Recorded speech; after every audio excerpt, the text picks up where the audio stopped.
Halo semuanya, saya akan menjelaskan bagaimana mendownload CI3, membuat database dan juga proses coding.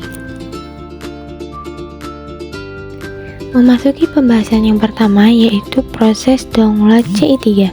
Yang pertama yaitu ketik user guide CI3, 2. Pilih installation instruction, yang ketiga selanjutnya memilih downloading, yang keempat klik CI3 nya, yang kelima jika sudah klik ke folder, dan keenam temukan file yang sudah di-download tadi, dan yang terakhir yaitu dapat diekstrak here.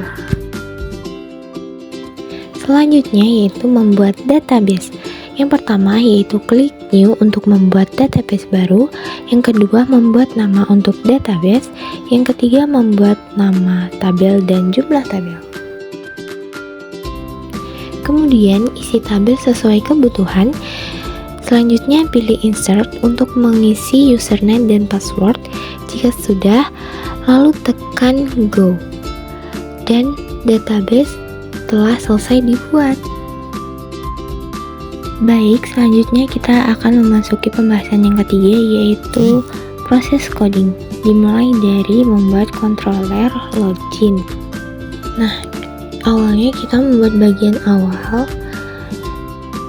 dan juga membuat kelas. Kemudian kita membuat function, yaitu membuat function construct otomatis berjalan saat controller dipanggil, menjalankan konstruktor bawaan dan mengaktifkan session. Sedangkan fungsi index adalah halaman awal yang ditampilkan, dan load view, login view digunakan untuk menampilkan tampilan login.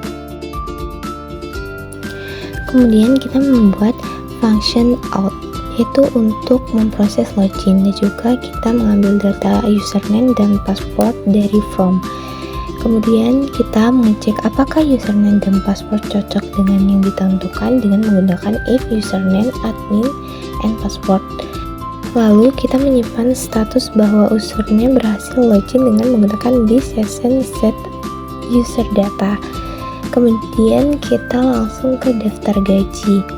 Kemudian kita membuat function logout untuk menjalankan proses logout, dan juga kita bisa menghapus semua data session termasuk status login dengan menggunakan this session says this story. Berikut adalah hasilnya.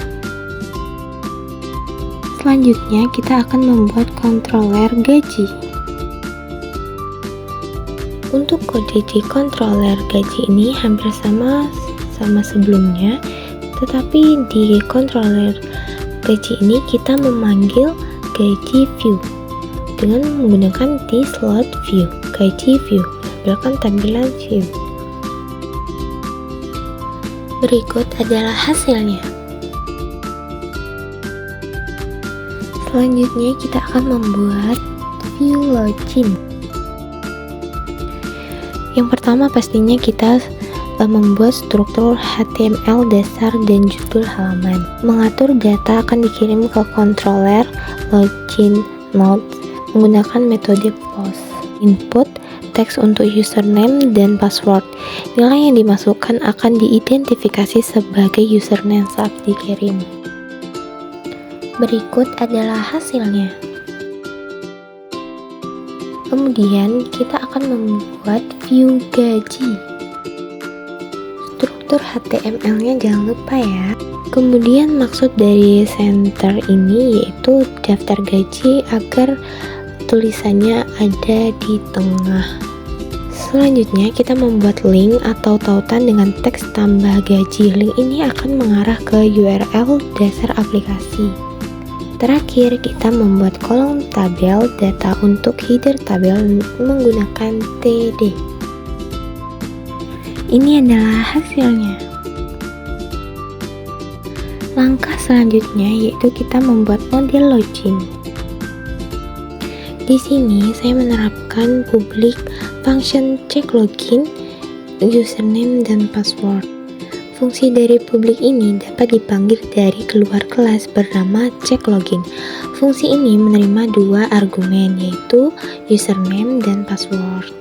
Selanjutnya yang di bawahnya itu menginstruksikan sistem untuk mengembalikan hasil query database. GetWhere adalah metode untuk mengambil data dari tabel berdasarkan kondisi tertentu. Database ini adalah nama data yang telah kita buat di database tadi. Berikut adalah hasilnya. Selanjutnya kita akan membuat model gaji. Selanjutnya saya menerapkan public function getAll ini untuk mengambil semua data. Baris ini bertujuan untuk mengambil semua data dari tabel bernama gaji. Dan juga saya menerapkan public function insert data yang menerima satu argumen data. Baris ini bertujuan untuk memasukkan data ke dalam tabel bernama gaji. Dan ini untuk hasilnya. Ini adalah hasil akhir dari codingan yang telah kita buat tadi. Terima kasih, semoga bermanfaat ya.